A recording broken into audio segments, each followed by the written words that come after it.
So the first item on the agenda today is a Star Bonds update. And Mr. Bob North, who is Chief Counsel for the Kansas Department of Commerce. Welcome, Bob. Thank you for being here today.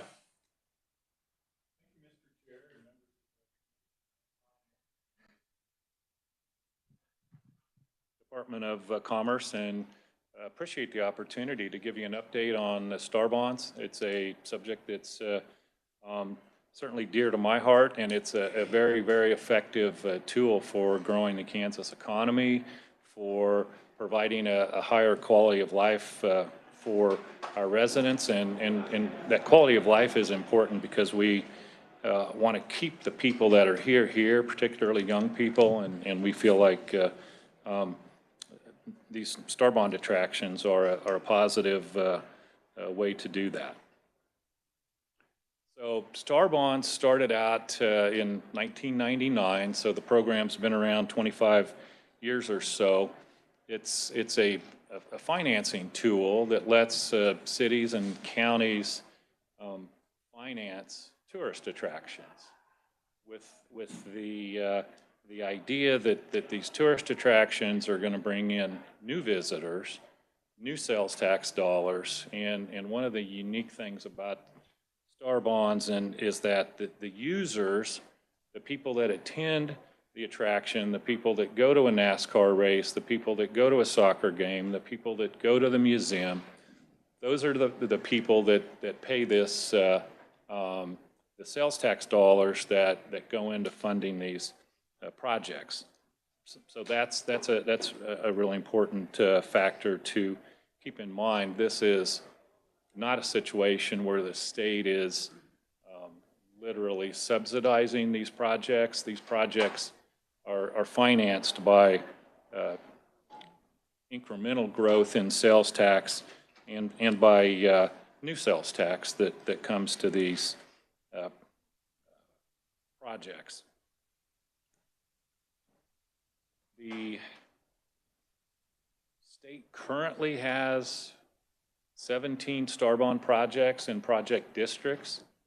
We've also got 10 or 11 projects that are either conceptual or at the beginning stages, and I'm going to talk about this more in a couple minutes, but because we've got this significant number of projects in our deal pipeline, it's important that we give developers and cities a sense of predictability and consistency, knowing that this tool is going to be available. So there's a sunset coming up with Star Bonds, not this year, but next year, but we're supportive and advocating that Star Bond program be extended for an additional 5 years so that developers that are considering projects, they've got that predictability and reliability, and they know this tool is going to be here. These projects are, a lot of them are very complex, they're expensive, they take a lot of time to put together, and to the extent the state,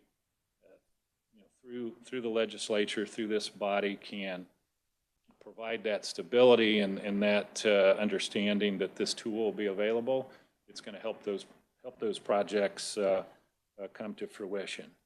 And we've got projects all across the state. We'll touch on the existing ones in a moment, but we've got projects in rural parts of the state. We've got potential projects in Colby, Hutchinson, Great Bend. Got one or two in southeast Kansas. So these projects are not restricted to large urban areas. Sometimes that conception or perception's out there. Not the case. These projects truly touch all four corners of the state. Those of you that have followed Star Bonds in the past realize that the Star Bond program has been amended many times, and always with the goal towards more accountability to make sure that we're able to measure the positive attributes that come from these projects and to generally improve the program. In 2021, the legislature expanded the Star Bond program a little bit to make it easier for rural projects to be financed. You know, you've got to, not every community can do a $500 million Star Bond project. And so by allowing rural communities to have a little bit more flexibility with respect to the types of costs that can be paid for with Star Bonds, and also by providing some financing flexibility in something that we call a pay-as-you-go structure, that enables smaller communities and rural communities to access this program. And as I mentioned a minute ago, they are. I mean, there are any number of projects that are being worked in smaller and rural communities across the state. Other enhancements in terms of accountability and being able to track the economic impact of these projects that were enacted a few years ago. The feasibility study that goes with these projects, which looks at, are there going to be enough visitors coming to the project? Are those visitors going to spend enough money on the attraction, on eating, on staying overnight? Or is there going to be enough sales tax to debt service the bonds that help pay for the tourist attraction? Commerce now, the state is in charge of that feasibility study. In the past, it was the developer, and it's a good change because sometimes, not going to say always, but sometimes consultants want to keep the people that are engaging them happy. And so, you know, if there's a gray area, that possibly could have resulted in, hey, we want to keep the developer happy. We just want the best numbers that are possible, and we want fiscally sound and viable projects. The number of visitors coming to each of these projects has been an ongoing area of interest, both for the legislature as well as for the state, the Department of Commerce. We've got into the law now a mandatory visitor tracking requirement, so that when we get a project, somebody pitches a project to us, they have to tell us, here's how we're going to count visitors to this attraction, so that we've got good numbers, and then we can provide good visitation numbers to you, and there are visitation numbers in the Star Bond annual report for these projects. There's also a return on investment study as part of that, a cannibalization study. One thing we don't want to do is approve a project that inadvertently is going to hurt an existing project somewhere else. So that's part of what the feasibility study looks at.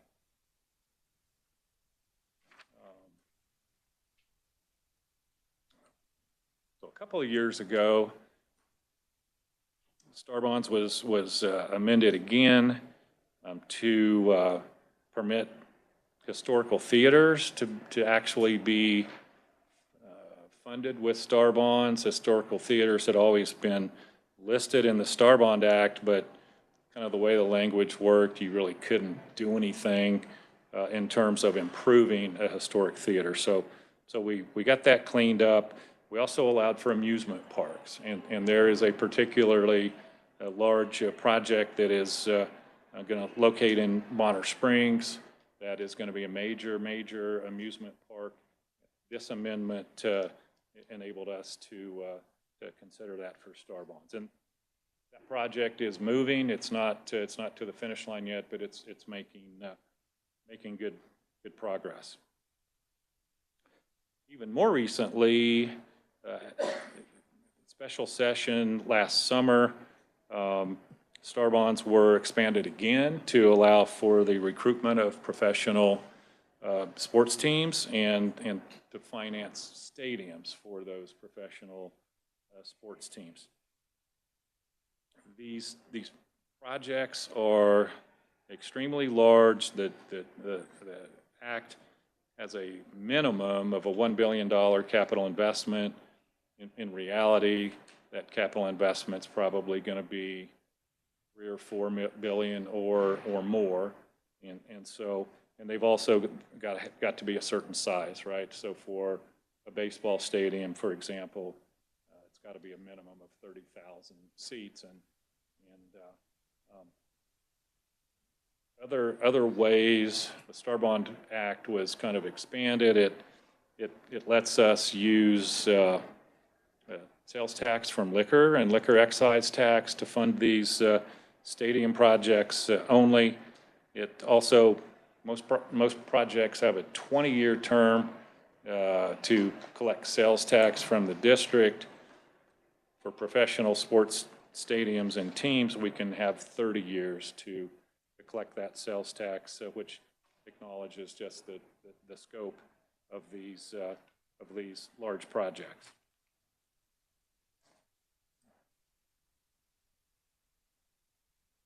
Yeah, with those, let's call them professional sports team opportunities, have to emphasize that Star Bonds are not the obligation of the local unit of government. They are not the obligation of the state of Kansas. These are special revenue bonds, and the bondholders' recourse is the state sales tax, local sales tax, transient guest tax, the liquor tax.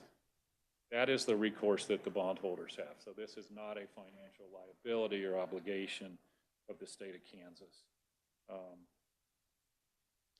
With the sports stadiums, legislature is directly involved.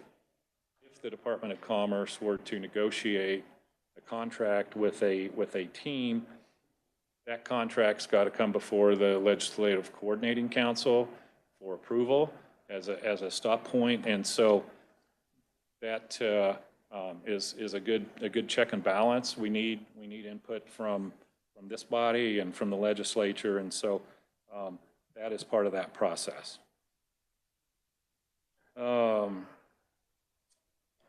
guess last, well, I'm not done yet. Still going. So my testimony has got a list of the existing projects, 17 projects. I'm not going to go through each of them. You know, it does talk about Village West as an example of a successful project. Not every project's going to look like Village West. The state's recovering over $40 million a year in sales tax from Village West. Those bonds have paid off, so the state, you know, and that's the goal, right? We build the attraction, we get the bonds paid off, the state starts to benefit from those visitors and those sales tax dollars. That's happening in Village West. And the money that the state is recovering from the Village West project is way more than half of all the other dollars that are foregone for the other Star Bond projects. So happy to answer questions on that if necessary. Within the last year, we approved 11 of those feasibility studies that I mentioned earlier, meaning that there's 11 potential projects out there. They're in different stages of completion and analysis, but that drives home the fact that this program's critical to meeting those goals and objectives of economic development and quality of life. And it also kind of underscores the need to extend the sunset so that these projects have enough opportunity to come to completion. And they take time.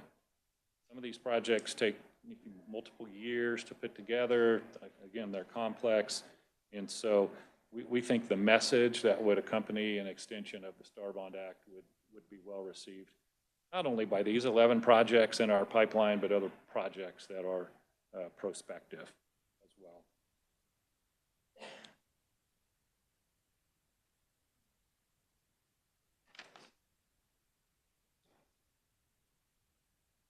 I think I'll stop there, Mr. Chairman, and see if we've got any questions. Okay, let's see if we have any questions. Any questions? Yes, Senator Cluse. Thank you, Mr. Chairman, and thank you for the information. So the Just so I get clarity on this, so the feasibility study is on the things that are upcoming? To see, is that what that is? The upcoming projects? Yes, as well as existing projects. It's a, when someone comes in and talks about a project and we like the idea and we think it has merit, that feasibility study and the visitation study, that's the first thing we do to try to determine how many people are going to come, where are those people coming from, and is there going to be enough sales tax revenue generated to finance the project. So those studies inform the rest of the process. Okay. And then it seems like, was there a post audit done on star bonds? There have been any number of post audits done on star bonds. Yeah, most recently, one of the issues that post audit looked at was, this quality of life component to star bonds, and they did extensive surveys of recent college graduates as well as other graduates of Kansas colleges and universities that had moved away, and what kind of attractions would you want to see to either stay in Kansas or to come back to Kansas. So that helps us, understand what do people want. Do they want museums? Do they want racetracks? Do they want this type of attraction? So post audit did do recently a study of that. Okay, I'm just curious on that with needing to move, because you said it sunsets what, next year? Next year, yeah. Okay, thank you. Reichman. Thank you very much, Chairman.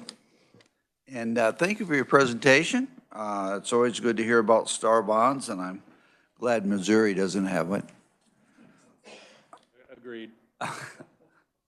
I'd like to focus on page 3. You got 17 of them that we actually bond district, star bonds, different district. And a lot of these I didn't realize that they were star bonds, but when I see this list, that's a lot of good stuff, okay, what's gone through. My question is, how many of these have already been paid off? Have they, met their obligations and paid the bond people, and how close are they? Or do we also have an idea, how much income, the different attractions that they brought in? I just got back from Boot Hill Museum in Dodge. I did my town meeting, and just beautiful facility there. That World War I memorial there they showed. But anyway, can you answer any of those questions I have? Yeah, sure. So keep in mind these star bond projects have a 20-year term. So the bonds are sold. They are scheduled to be paid off within 20 years. The majority of them, at least based on kind of current sales tax revenues, are going to pay off early, before that 20-year term. Projects, more specifically to your question, projects that have paid off in full, the Hutchinson project has paid off in full. The Village West project, it's not listed here because it's been paid off, but that project's paid in full. In Manhattan, the Flint Hills Discovery Center Museum, those bonds were paid in full, and that allowed the city to introduce the Museum of Art and Light, which is a new museum in Manhattan, which is very cool. So these projects, again, in general, pay off sooner than anticipated. When the bond writers do their projections, they tend to be very conservative, right? And that's what we want, because that's the basis that these bonds are marketed under. But the reality has been for most of these, not all, but most of these, is that revenues exceed projections and the bonds are going to pay off early. Thank you. I was also thinking about Kansas Speedway. I thought that one was already paid off. That one it's close to being paid off by by legislation, it also was given a 30-year term. And so it's the only one of the existing projects that has that 30-year term. Oh, I was 30. That was enacted, back in the very early 2000s, specific to that project. Okay, and then last year, when we did our special, we had the special project concerning about the NFL situation and whatever, and I'm sure you're not going to make any announcements at this time. That's enough, thank you. Thank He you. wasn't even going to respond to that. I didn't hear a other question questions? there, so. Are there any other questions? Yes, Senator Cluse. Thank you, Mr. Chairman. Just a quick follow-up. So with needing to approve an extension on this coming up, can you kind of give us a number overall of what's outstanding and what that looks like? And you said there was a cap on this, wasn't there? On what can be out at any given time? I said, overall, what's still outstanding? What does that number look like? And then overall, was there a cap on this, on how much money can go out? Not a, if I understand the question, Senator, there's not a per project cap, but that's developed through the underwriting process, the bond underwriting process, to ensure that enough revenue exists to sell the bonds. And there's also kind of there's a capital market aspect to this too. These bond buyers are, sophisticated institutions typically, and so they're gonna do their own underwriting process, and they're not going to invest in these projects unless they see a great opportunity for return. I think the other part of your question, how much did the states, I'm gonna say, forego on sales tax in the last year? And I'm not sure we have that number. We will get it to you. Any other questions? I see. Okay. One question that has come up, and one of the projects that didn't start off very well, and that's Prairie Fire. But I think my understanding is turned around a little bit. Can you give us an update on Prairie Fire? I can, and you're correct. Prairie Fire got off to a rough start. And that was the combination of factors, including they had a grocery store tenant, which was going to be like a primary sales tax driver. It didn't happen. There was a movie theater there that got caught up in some litigation with one of the major entertainment companies. It wasn't able to get first-run movies, and so litigation ensuing there in terms of kind of restraint of trade and those things. But subsequent to that, the project is currently cash flowing. It's added a Chicken and Pickle. It's added Amateur Baseball Hall of Fame. There are a lot of new attractions and new retail and restaurants in that development, and it's currently performing fine. It's just that it did get off to a slow start because of some of those external things, and you can add COVID to that list as well that had a factor in reducing sales tax. But by all appearances, it's performing well now. One of the things I saw on the brochure here in front was that you allowed headquarters. What was the thought process for headquarters? Yeah, so that's been a few years ago, and we've not had a headquarters project. The way that language is within the act, I'm not sure that we will see one.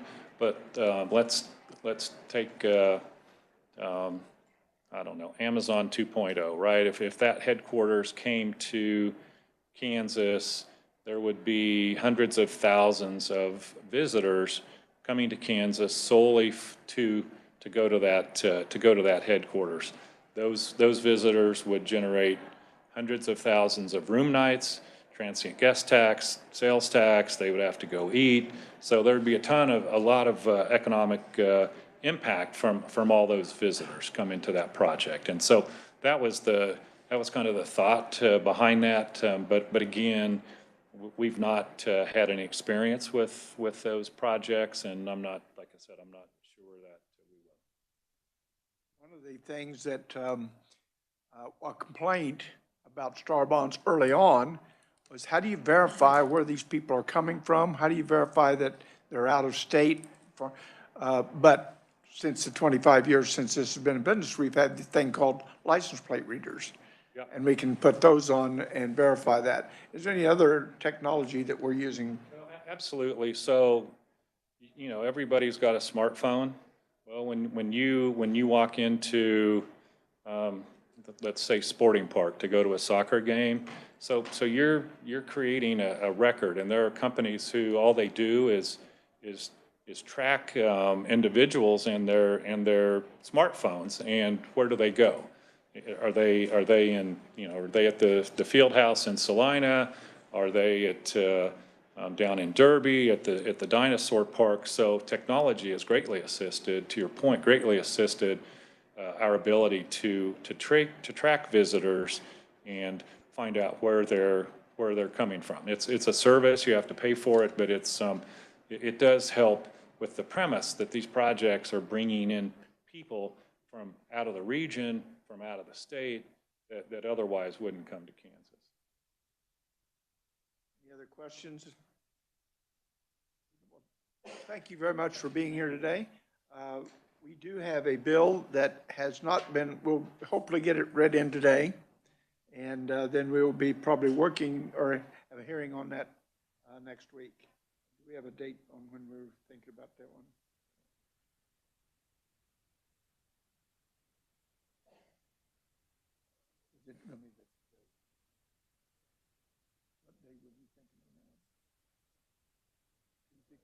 Possibly Tuesday.